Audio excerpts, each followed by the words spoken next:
Let's start with a leisurely 15 plus 10. Let's go e4. Thank you once again. I'm going to mute the alerts during the speedrun because this will be going on YouTube. But that doesn't mean I don't appreciate the gifts.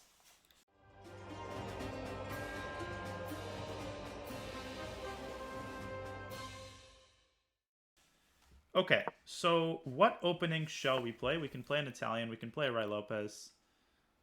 Let's play an Italian. Now, the Italian is like a rite of passage, right? It's the opening that a lot of beginners play, but not a lot of people know how to play it properly. When you play the Italian properly, it becomes far from just like a boring run-of-the-mill opening into something that's actually super dangerous. What do you guys say? Shall we play the fried liver? Let's play the fried liver.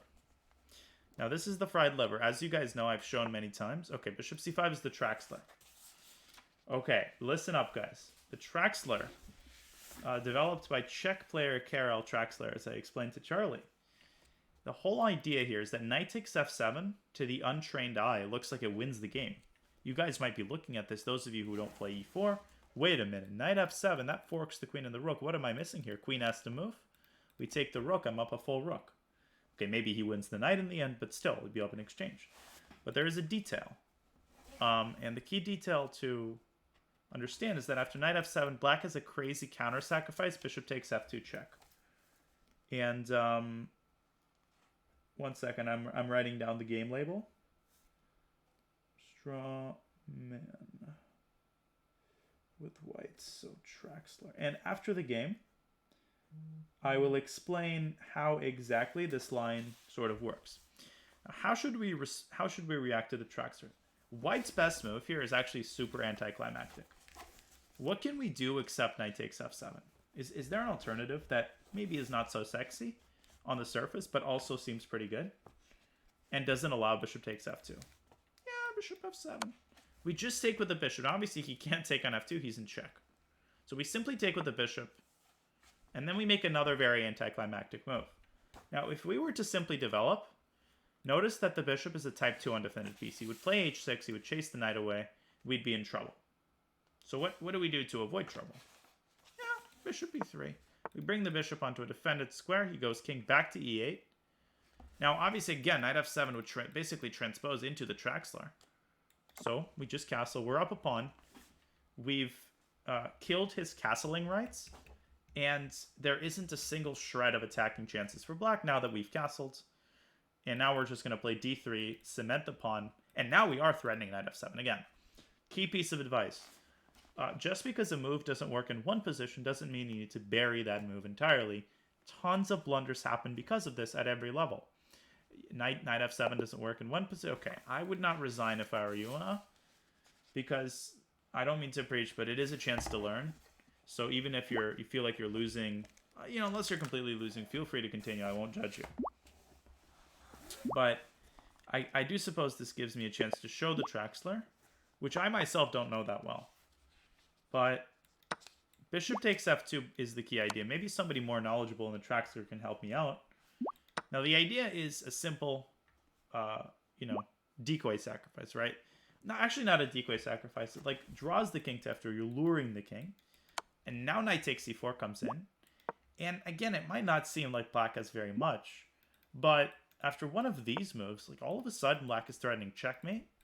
Black has managed to evade sort of the fork. The rook is now free to move because of white must attend to the threat of checkmate. And I won't go into the sort of, the dirty details, but I believe that black is actually fine in the track. I think with best play, the game should end in a draw. So, to be completely honest, this is just not worth going into. Bishop f7 is much simpler. It refutes the Traxler. Black simply has nothing, because if you compare this, the knight on g5 is fulfilling a key defensive role. It is defending e4. So knight e4, if you play as if you did in the Traxler, you just give up the knight. Okay.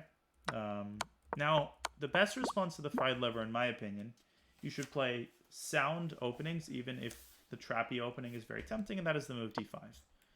Now, as I explained to Mr. Lama, knight takes d5 is very famously refuted by knight takes f7, this sacrifice. So what is the best move in this position? What is the best move in this position? And then we'll begin the next game, and that is knight a5.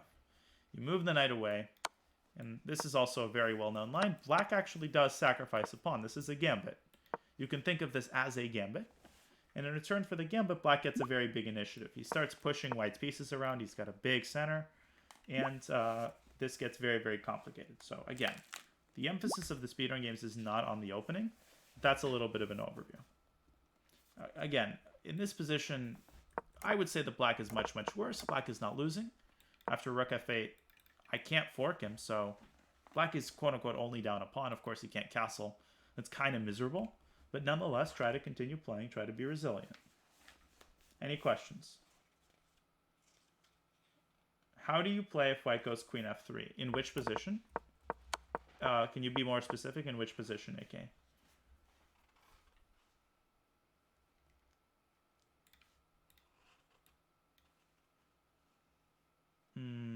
Not sure where you're... in which position you're thinking about queen f3. Yeah, I mean, here queen f3 doesn't actually do anything. All right, guys. It's hard for me to interpret some of these questions if you don't refer to a specific move order. Well, the Traxler is bad. That's the whole point. The Traxler is bad if white knows to take on f7 with the bishop.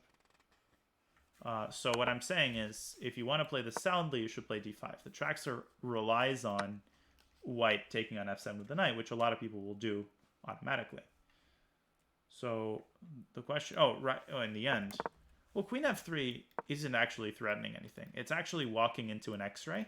Now, I'm not saying you should move the knight. Maybe black should just develop his pieces, maybe get the bishop out. So I don't think that this is particularly a dangerous move. Also, you can play knight d4, as someone indicated. Just chase the queen away.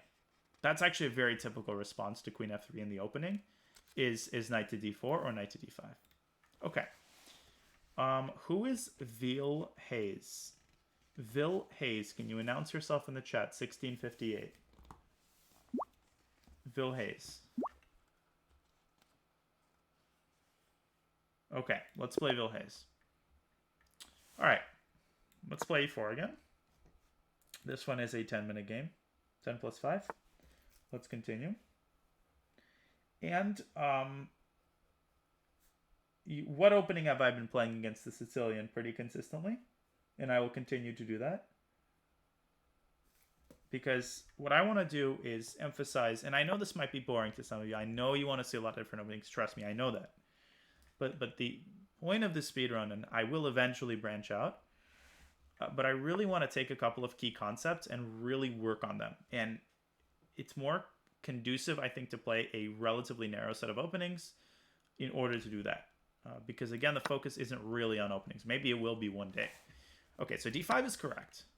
And this is actually mainline theory. We go d4, contest the center. Just to remind you guys, the way that you understand this queen to be good is with the fact that the knight can come to c3. If the knight can come to c3, the queen on d5 is usually bad. That's like the dividing line. And so black doesn't need to worry about moving the queen away from the center.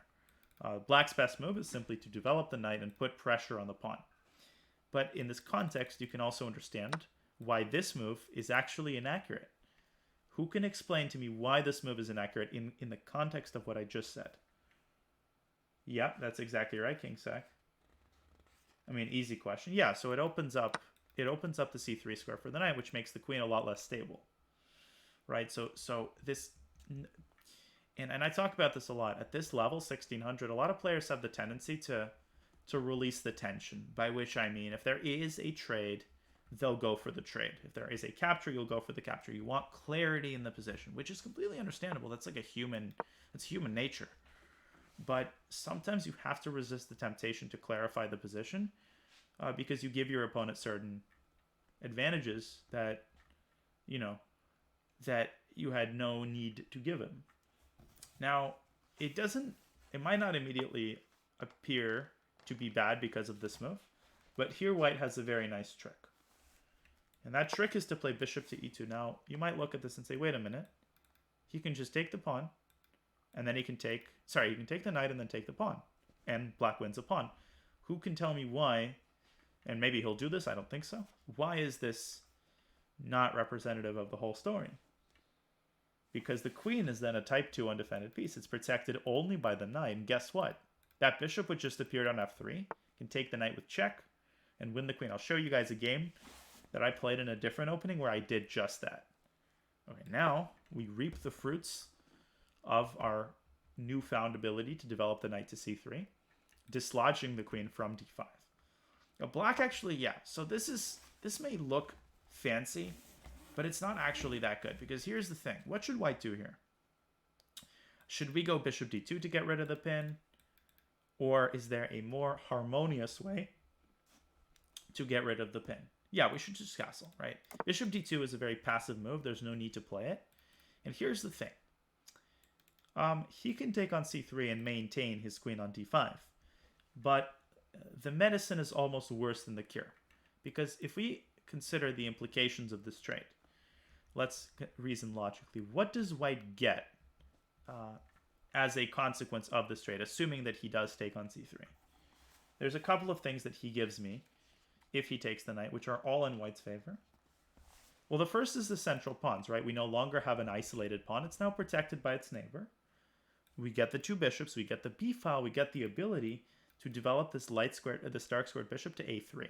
And if he doesn't castle in time, which is very likely because he still needs to develop this knight, he's going to have a very hard time getting castled. So he decides to get his queen back to d7. But that's a pretty serious concession as well. That's what we wanted. Now, we need to strike while the iron is hot. What I'm noticing here is that he hasn't developed his knight yet. He's not even close to castling, which signals to me that if I were to open up the center, black might have a very bad time here trying to manage with his king in the center. But as long as the e-file remains closed, the king remains relatively safe. So the very thematic move d5 comes to mind. Yeah, those are considered hanging pawns, GB Neutron. That's actually exactly what hanging pawns are. They're the B and C pawns, which are themselves a pawn island. So does this make sense? If he takes on d5, we take with the knight. The knight is defended by the queen, so he can't capture the knight. And notice that I made this move really without calculating. It's a very thematic move, and normally I would actually try to calculate the implications, but here the concepts are so clearly defined that I'm allowing myself to make this move without calculating. Okay, bishop c3. Let's unpack this move for a second. What does he want? Well, if we were just to blindly take that bishop, then he can now take the pawn. We no longer have a knight that defends the pawn. But I anticipated this, and we have a simple response. Because when a capture is made, we need to resist the temptation to recapture automatically, consider the other options. If we consider the other options, we see that we can actually take his knight. And this position isn't as complicated as it appears. What is hanging? His queen is hanging, his bishop is hanging. That means he must take our queen, or he loses either his queen or his bishop. And after we recapture his queen, once again, there are two things which are hanging. The first is the bishop, the second is this pawn. That's not just any pawn, though. That's the b7 pawn. If we get a pawn on b7, that's going to be a monster. We're basically going to promote. And what I want you guys to understand is that even though it's now quote-unquote an endgame, the fact that he hasn't developed his kingside is going to hurt him even more, because he's not going to have the firepower to contain that pawn on b7. So he has to choose between losing a piece in the endgame, disaster, or giving me a pawn on b7, disaster. The game is essentially over if we can play carefully. Okay. Now, one of the key mistakes that people make in positions like these is they sort of take their foot off the gas pedal, they relax, and they let their opponent back in the game. Let's begin by creating a wish list. Okay. Amen. Likewise. What is the ideal scenario? Like, what do we want to accomplish in the ideal case? Can you guys describe to me, like, what is the ultimate goal here concerning the pawn on b7? Okay. The ultimate goal is to queen the pawn. But in order to queen the pawn, we need to get this rook out of b8. So the ultimate goal is to get the rook out of b8. Now, what's stopping us from going bishop f4? So what's stopping us from dislodging the rook immediately? Well, the fact of the matter is, right, he's actually threatening to capture the pawn. So let's find a way to defend this pawn, but preferably let's do it with tempo. A lot of you guys will be tempted to play bishop a6, and rightly so, because bishop a6 is just crashing. We could have also given a check on b5, but no need to experiment. Now, the other thing people don't do is they focus only on one way of accomplishing something without taking the time to consider all of the ways of accomplishing that thing. So, for example, what is black's best move here? How does black prevent us from going bishop to f4? How does black prevent us from going bishop to f4?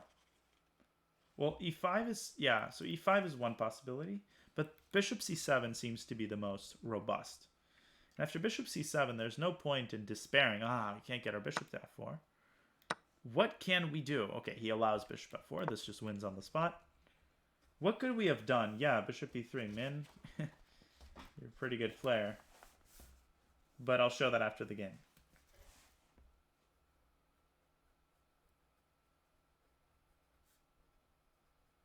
One moment.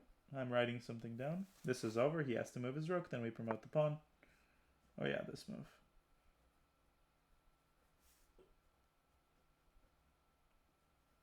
Okay. So let's make a 5-head move. Obviously, taking on b8 is good. There's no doubt about that. And you know what? Let's not make a 5-head move. Let's make a 5-head move by taking. Now we're going to make a 5-head move. We do not need to move the bishop. Could somebody propose an alternative to moving the... Yeah, rook ac1. You guys, this is like second nature. Rook c8, rook h8. Obviously, if he takes the bishop, we win his rook. We win the game. We can basically pre-move rook c8. I mean, it doesn't matter what he does. We are simply going to put the rook on c... Not on c7, on c8. And it's goodbye. Because if he goes rook to e8 and he tries to keep his rook on the 8th rank, we can poke and prod at that rook. We have some cool ideas here. Let's see if he allows us to demonstrate it. Okay, rook e8. Hey, Nemsko, what's up? Hate you. Good to see you. How do we get this rook out of e8? And now I'm going to play something in Nemsko's honor. Let's play something cool here. Bishop b5. We continue to move his rook, right? If he takes on c8, we make a queen. His only move, to my understanding, is rook to f8. There's no other square along the 8th rank that is feasible for the rook.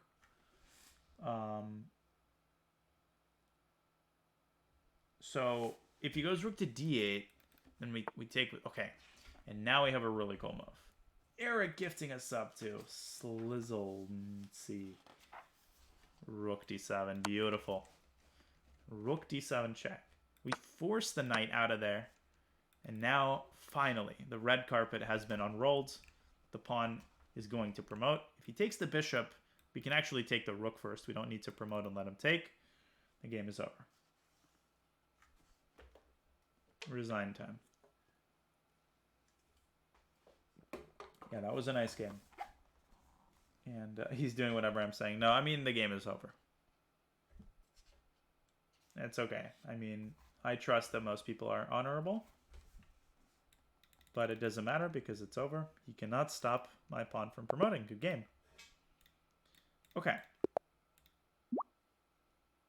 I'm just curious. I'm going to flex on you guys. I'm curious. I like to see, you know, before I delve into the analysis, if I made any serious mistakes. Come on, finish that report.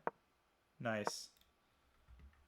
I won't flex that, but that was a pretty high accuracy game. Okay. So let's unpack. Now this is a very common. CD is not a mistake per se if black follows up very precisely. Flex is right. I'm just a perpetual flexor. Basically, CD is not a mistake if black plays very accurately, but for the purposes of like practical play, it is a mistake. So once again, just to remind you, this opens up the c3 square for the knight. And that's the ultimate error in this move. So what should black do? Instead, black should basically do the same exact thing he did, just without CD. Because in this position, you know, black can play e6 or black can play knight f6. And we don't have this key move, knight c3. So white can play knight a3 and try to get the knight to b5, but that's quite a bit less scary. Holy smokes. 9 hours. That's quite a bit less scary than allowing knight c3. Okay? So cd, knight c6, knight f3, bishop g4, bishop b2. Now this is a very important principle. When you have an isolated pawn, it is very helpful to know this trick, which is you can unpin yourself in this precise way. And the point is that here you don't actually lose the pawn, because you notice that the knight is defending the queen. We can capture the knight with check. That's equally important. The fact that it's with check, otherwise he would have taken out queen. Now we take on d4, and the game is over. We are up a queen. A couple of years ago, I had a game that went precisely in this way. Not from this opening, but the technique of me winning the game was entirely the same. Let me show you guys very quickly. My opponent was, Carl is actually underrated, but this was not his game. Now, this was a completely unrelated opening. King's Indian attack. Kind of a Catalan. And I used a very similar technique. Now, again, the type of position is different. The technique is the same. White to play. He thought he won a pawn here, but what did I do? And this is actually a pretty vicious trap. Who can find the move here? Yeah, knight takes d4. Same principle, right? And here he realized that if he takes, we slice off the defender and we win the queen. So he ended up going queen c5, but now I just converged on him and won very easily because this was like the critical moment this early in the game. Yeah, that's his brother. So e takes d5 would be much better. But this can be hard to see if you're not used to this concept. Thank you, Squalor Goblin, for the 5 months. And we go back to the speedrun. So that's a key concept. Now he doesn't do it. He goes e6, knight c3, bishop b4, castles. Now the next key moment occurred here. If he takes on c3, then just to recap, right? First of all, the d4 pawn is no longer that weak. It's protected by c3. That's number one. Number two, we get the b file for our rook. We can go rook b1 and attack his pawn. Number three, we can get our bishop out to a3 and we can prevent him from castling, right? He cannot castle. You can't move through a square that's protected by a piece. So all of these things that we get, and if we wanted to dislodge the queen, we could go c4. We could go c4 and get rid of the queen. So he goes queen d7. Now we strike with d5. And of course, e takes d5 was essentially forced. But this position is pretty miserable. Now, I do think that black has a pretty good chance of surviving this, just getting the knight out and castling really quickly. But boy, is this going to be scary. I mean, rook e1 sets up an x-ray, and, white has a whole bunch of ideas here. I'm not going to, queen a4, computer's move, is queen a4. No, it's like much better for white, actually, because if white plays precise... Oh, that's really beautiful. What is the idea of this move? What is the hidden idea of this move? White to play and win. Oh, that's a very cool concept. Well, I'm playing rapid rather than blitz right now. Knight b6, yeah. Fork. And because of the x-ray, this is a full-fledged fork. That is a very cool idea. See, that's something that it would take a couple of minutes to find. Dang, girl. That's pretty cool. Okay. So that's that would have been very strong. DC. And this, of course, is already completely winning. Because if he doesn't take the queen, then we take his bishop and we win.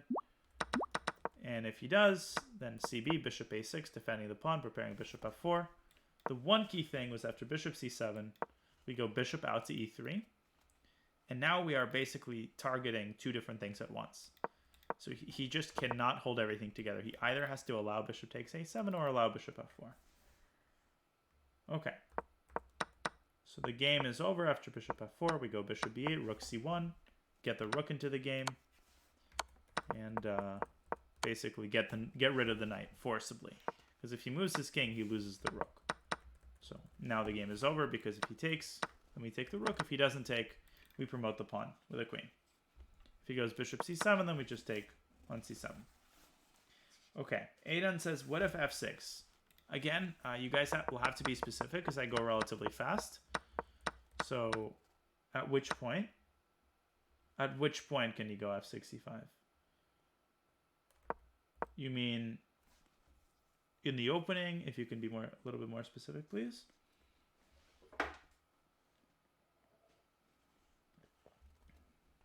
To stop bishop f4. Oh, good question. Yeah, so what if he goes f6? That's probably the best move.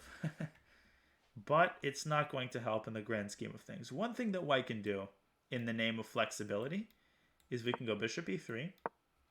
Bishop e6 is forced, and now we can just go rook c1.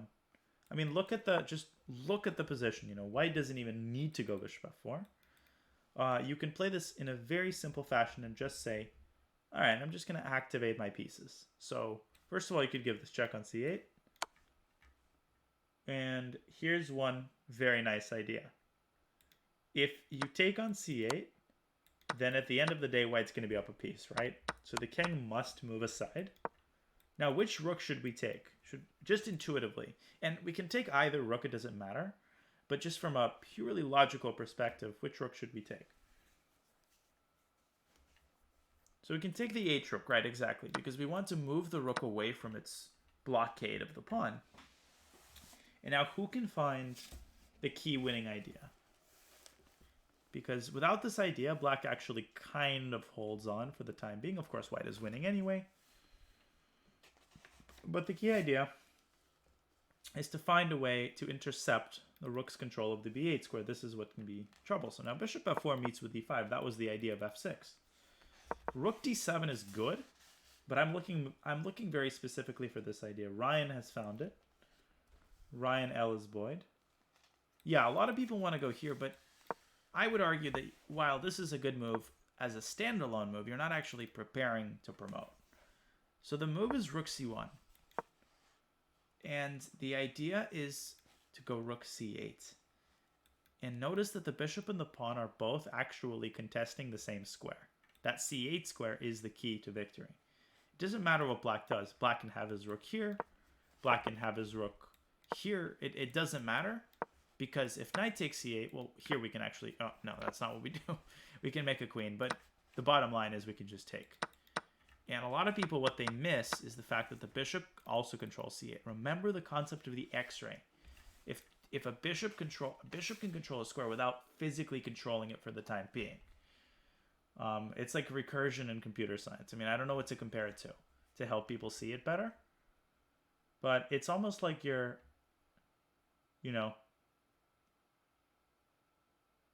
you're just piling up on someone, right? Okay, tug of war. You're playing a tug of war game. You might think, okay, there's like one person, two people are playing tug of war. But there's one person that's pushing one of the other people to his side. That other person is indirectly influencing the rook. This bishop is pushing the pawn. I don't know. It's not a great analogy, but I think you get the point. Don't miss these x-rays. That's going to get you a lot of points. Yeah, it's like this guy's brother standing behind him. George Earl would be proud of that one. Anyways, that would be one way to win. So the key here is be flexible. If your main idea is stopped, don't panic. Just throw your hands up and be, I can't play bishop f4. Okay, so I'm lost. Just look at the position with a fresh pair of eyes. All right, how else can I get this rook out of b8? Oh, wait a minute. Let me try to get the rook to c8.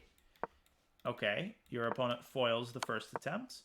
But wait a second, I have another rook. I can get the other rook to c8. You think logically, you don't panic, and you exhibit maximum flexibility in your thinking process. Combination of those things yields very good play. What was I worried about? Exactly. Okay. Any questions? Yeah, so if you took the other rook, in this specific instance, that would also be fine. Because rook c8 is still a deadly threat, and there's still nothing that can be done about it. So, but normally, maybe black would have had in another reality a way to apply pressure on the pawn on b7, if that makes sense. Yeah, discover defense. That's a pretty interesting concept. All right, guys. I think this is a good spot to pause. I do want to keep getting enough sleep, and I have a pretty early start tomorrow. So I hope you enjoyed these couple of games. I know that was a relatively short session, but I am feeling pretty tired, and we had a lot of blitz earlier today.